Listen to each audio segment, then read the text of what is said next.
So, paano natin malaman kung nakailang beans na tayo? So, punta muna tayo sa profile para ipakita ko sa inyo. Ito kasi is ordinary host member account, hindi to agent account. So, punta tayo dito sa me. Ay, dito pala sa live.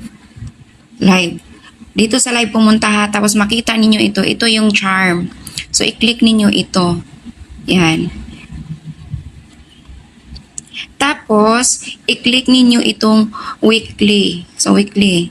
Click ninyo yan. Tapos, makita ninyo, 24 lang yung beans ko kasi hindi naman ako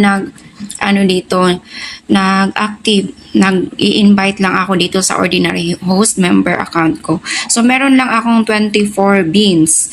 So, dito nyo makita ha kasi bukas, 11:59, mag-reset na ito. So, mag-zero na ito. Kaya, pakisubmit ng inyong screen